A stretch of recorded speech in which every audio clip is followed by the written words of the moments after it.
driving days. Up till now, a swan had been white and feathered, but after 3 months in Western Australia, not any more. The Australian bush is good camping country, and we were thoroughly at home in it. The only drawback was the flies, big, fat, and perpetual. Ronnie hated them.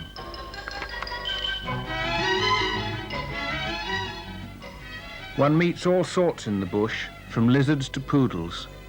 The owner of this animal performed his poodles for half the year and iron-ored for the other half.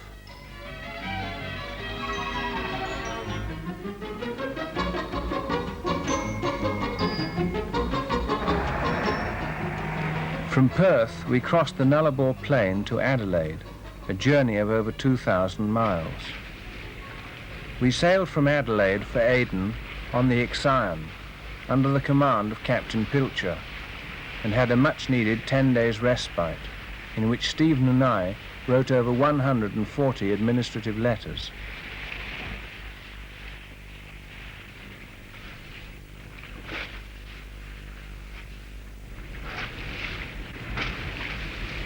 As we bathed and fooled about, we little dreamt of the troubles awaiting us in Aden, when we would attempt to cross the Gulf to Africa. It seemed so small a reach of sea to us in the middle of the Indian Ocean, and the Deck Quoits Championship seemed to be the most important issue of the day.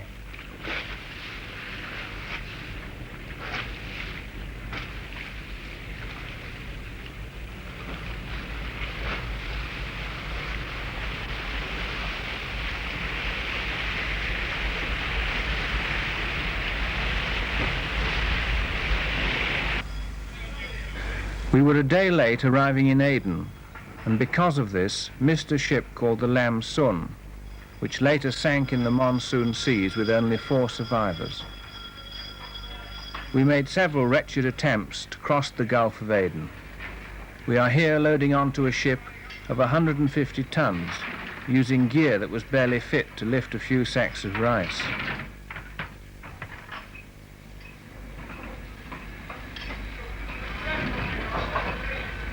Eventually, we had to abandon the idea of a sea route and gratefully, though regretfully, flew to Nairobi with the Royal Air Force. Eastleigh Airport, Nairobi, and our arrival in Beverley Aircraft.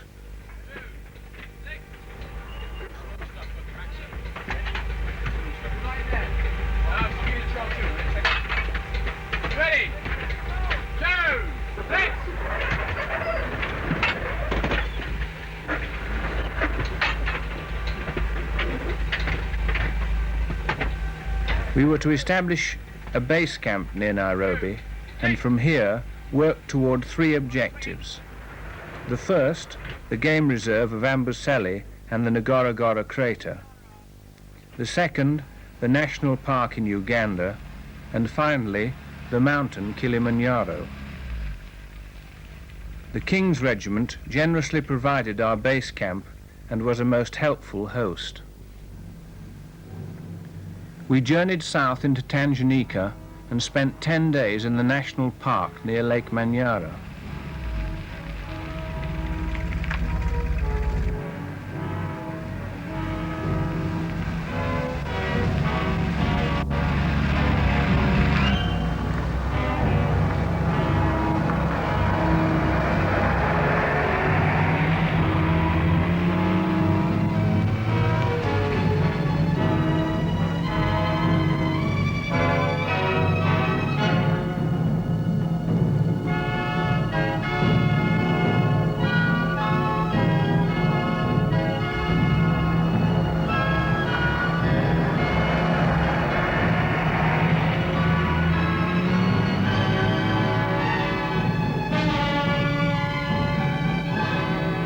If Ronnie, ever the poor man's white hunter, had had his way, we would have filled a 10-ton truck with his souvenirs.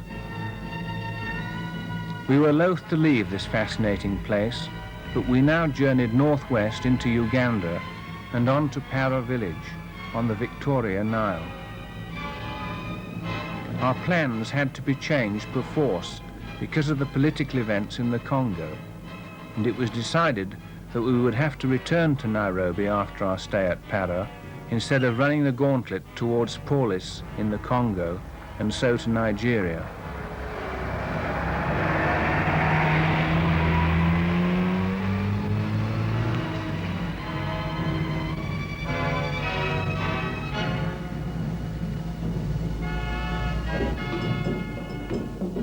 This odd fellow was our welcome at Para village, but it takes all sorts to make a world.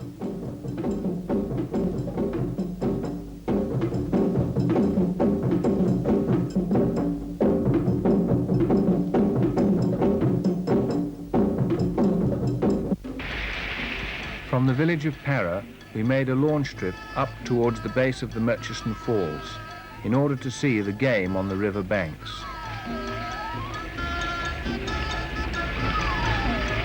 Hippos have a nasty habit of surfacing under your boat. Our pilot kept well clear.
The base of the Murchison Falls.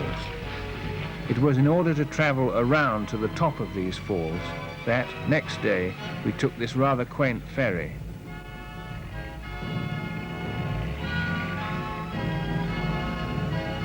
The ferry took us across the Victoria Nile at a point about 4 miles below the falls.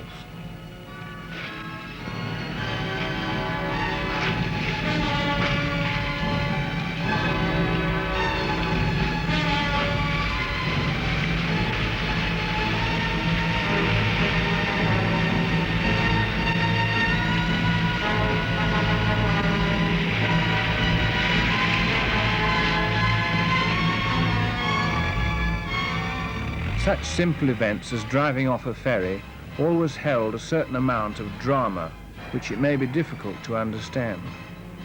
It wasn't merely that some mishap might occur to one of the vehicles, but that it might occur at that moment in that place, miles from anywhere.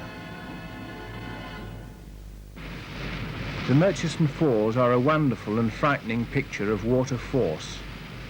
The whole vast Victoria Nile is suddenly asked to wrench itself through a rock gap of some 30 feet, and this is its roar of protest.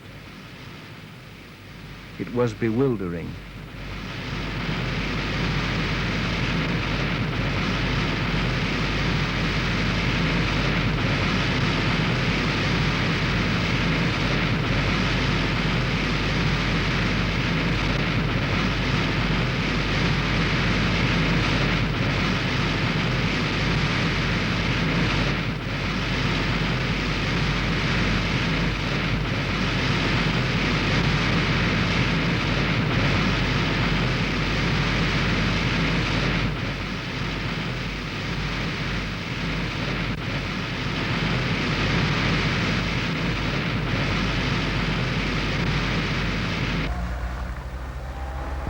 We now drove southeast towards the equator, which we were to cross for the 5th time of our journey.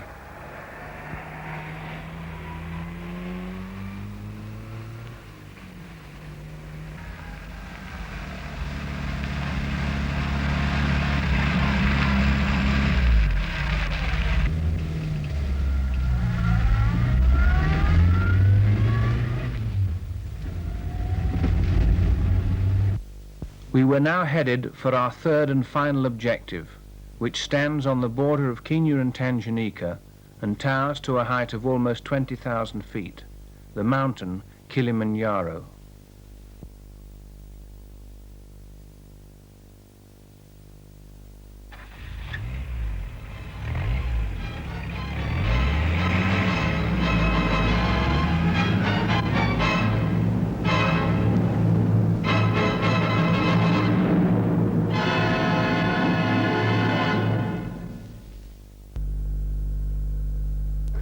About a mile from Loitokitok, outward bound school, we set up our base camp, from which we could see our objective, Kilimanjaro, with its ice cap. The organization of equipment for the 4 or 5 day climb was obviously important. Weight and water were our chief worries. Some of the local Maasai watched fascinated as Larry packed his haversack.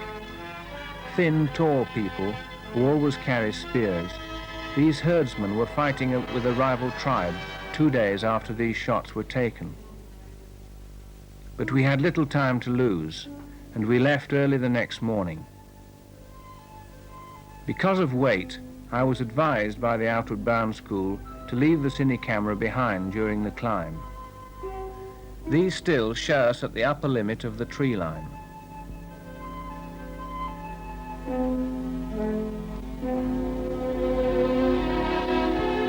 Setting out from Second Caves, where we had slept the night.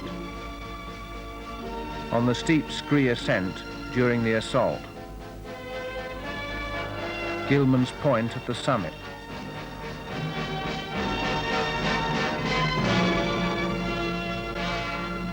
And a view of the ice cap. 4 days later, very tired and considerably weathered, our cheeks and lips scaled and cracking.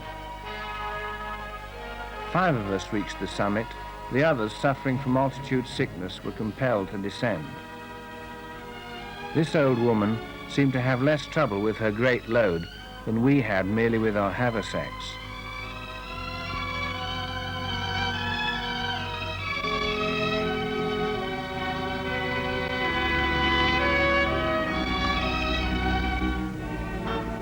Ronnie had a brief description for his condition.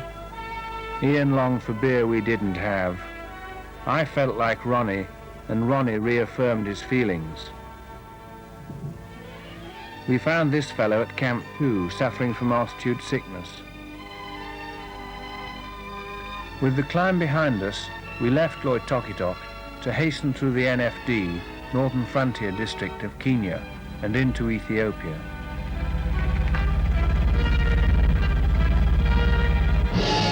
This is our route northwards to Khartoum through Ethiopia, where we met the worst travelling of our journey. It is difficult to describe how brittle one becomes after a long day of this sort of thing, particularly when, during it, you become thoroughly lost and at the end of it are not really very far on. You sit by the campfire and try not to think of all the petrol which has been wasted, and of how many long miles it is to the next unlikely supply. Hoping desperately that this will not be dry, you sleep and dream of full 4-gallon cans.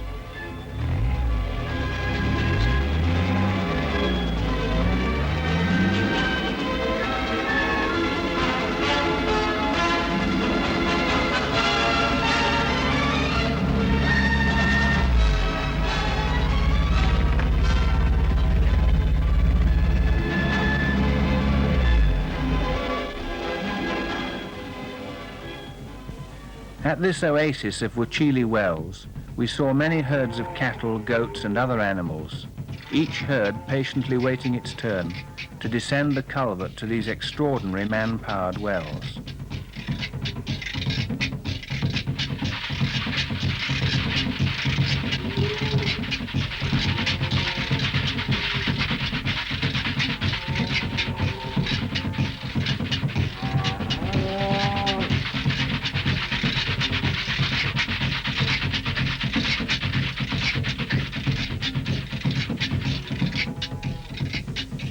Watered cattle emerge from the culvert, and Peter and Ian descend its spiral course down towards the well proper. passing some goats patiently waiting their turn at the trough. In the well shaft, the men stand crazily on stakes driven into the vertical wall of the cavern, which forms the well. Standing vertically thus, shoulder on shoulder, and chanting away, they form a rhythmic human chain of buckets, the water eventually emerging into daylight and so into the cattle trough.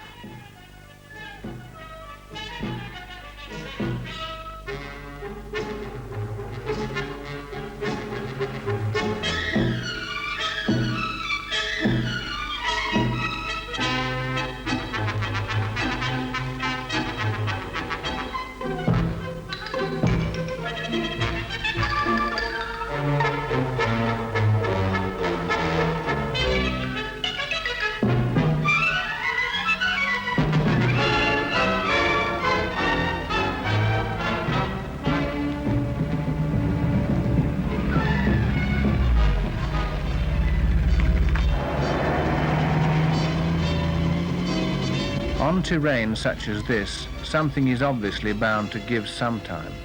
There are good days and bad days. And this was one of the bad days, when one's vocabulary becomes expressively monosyllabic.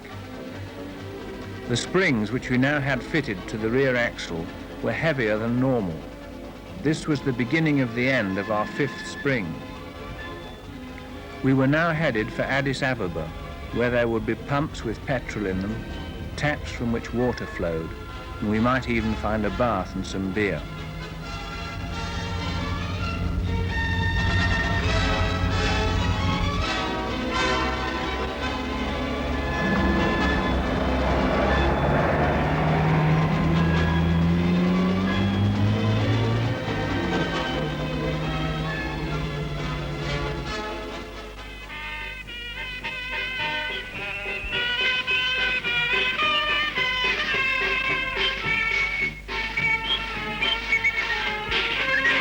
Having first established our base camp, we then went to the British Embassy to collect our mail.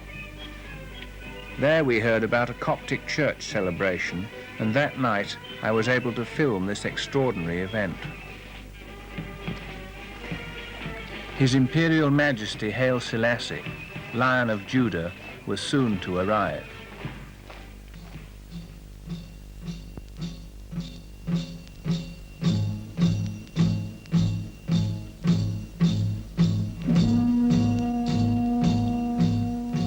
After much ceremony, the Emperor moved forward to light the fire round which his loyal chanting and screaming subjects would dance.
The road to the north of Addis left us in no doubt about one thing. The Italians build the best roads in the world. The roads are straight as a die across the plains, only to wind and curl across the mountains like the track of some giant snail.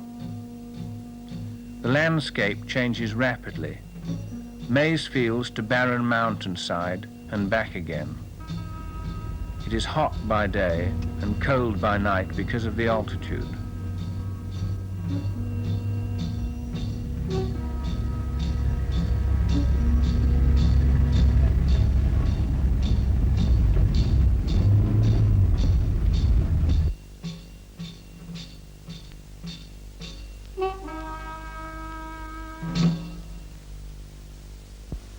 Lunch was our light meal of the day, enabling us to utilize maximum daylight. On this occasion, we were joined by these extremely hungry fellows, locusts. The radiator grills of the vehicles were daily packed with their green and yellow corpses. The locust is the scourge of this region, though much is being done to control them. Spraying the larval form from an aeroplane is far the most effective means of control. The pilot's map reading has to be excellent. There is no room for error. This government plane and American crew were provided with an armed guard, so we gratefully set up camp with them, for bandits are not unknown hereabouts.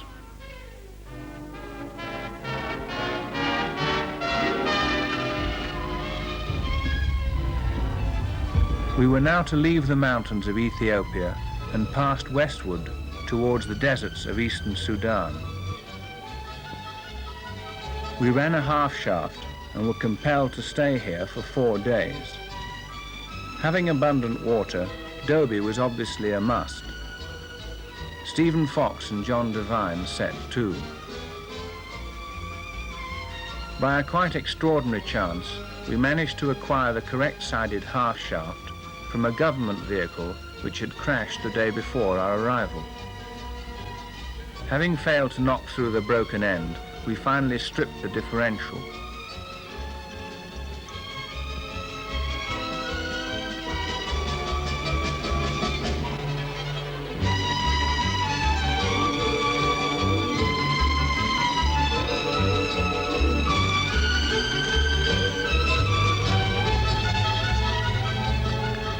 Soon we were rolling again towards and across the Kassala desert of sand and rock, and so towards Khartoum.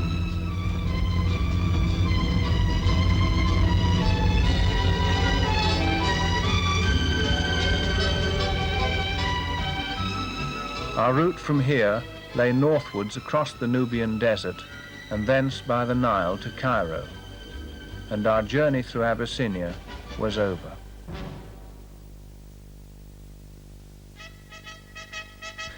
Wadi Halfa, where we were refused permission to proceed into Upper Egypt by land.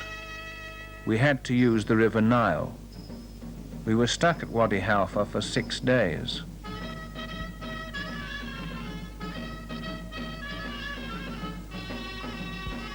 John Devine was obviously many miles away at this stage of the game.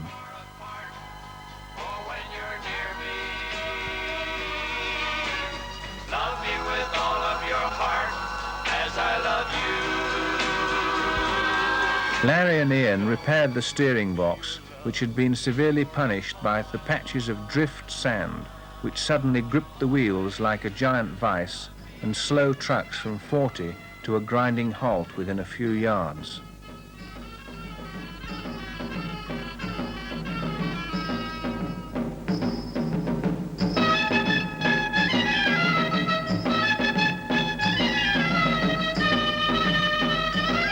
So, river transport was added to land, sea and air, and it was onto this scrap iron barge, the Zeus, that we gingerly loaded the vehicles.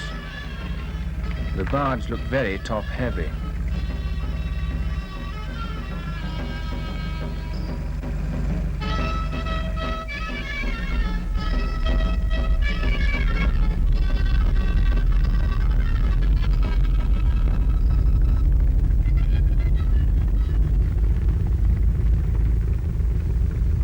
Thus we sailed down the Nile and approached the wonder of Abu Simbel. These temples are hollowed within the mountain itself, and the magnificence of the pharaohs is cut into the rock face.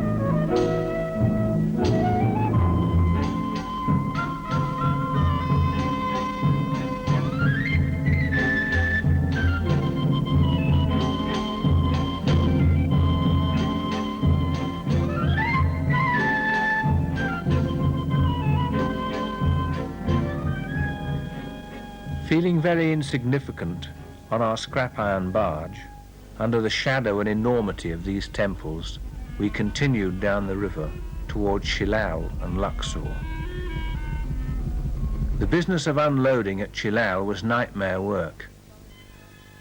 Having built a gangway of 2 beams and cross planks, we manhandled the vehicles into position and then waited for the crack of splintering wood and the tearing noise of metal. However, there were no casualties, except for the customs official who ordered us to reload the vehicles and received, I'm afraid, a rather short reply.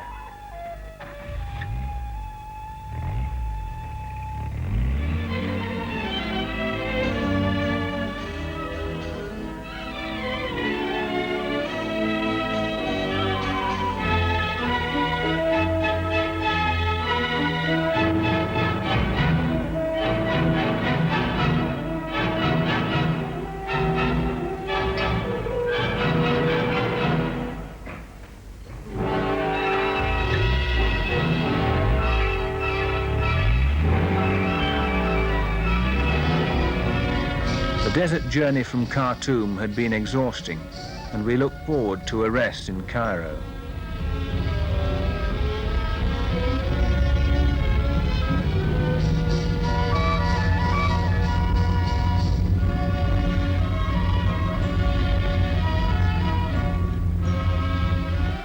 At Luxor, even the temples of Amon, king of the gods, raised but little interest, for our minds were by now oversaturated.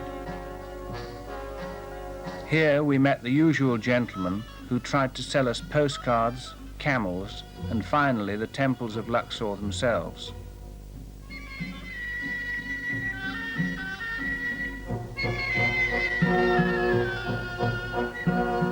Larry arranged to meet him the next day, and we promptly fled north to Cairo.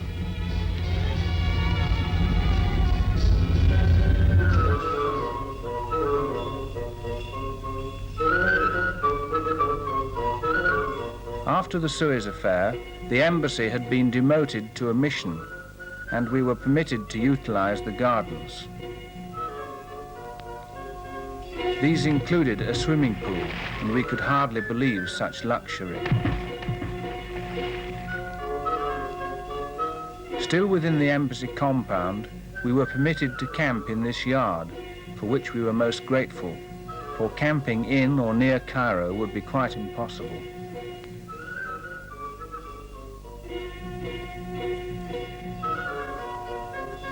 These cars stand token to the Suez affair.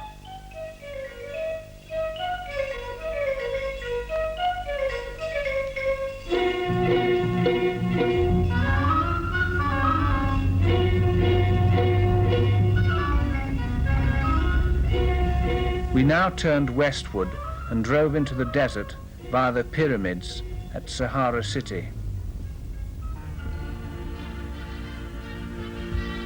The pyramids we found impressively large. The Sphinx surprisingly small.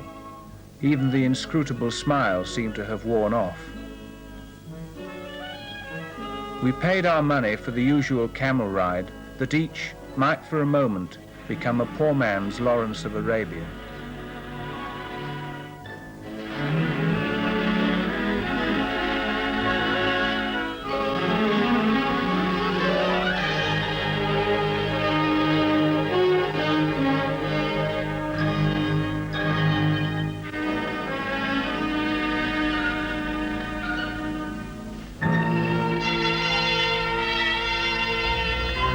We took the desert road towards the Egyptian-Libyan border, and the macadam felt peculiarly smooth and easy. Our speed seemed terrific. It was here, in the unending desert of North Africa, that we had reason to reflect upon the war so recently past.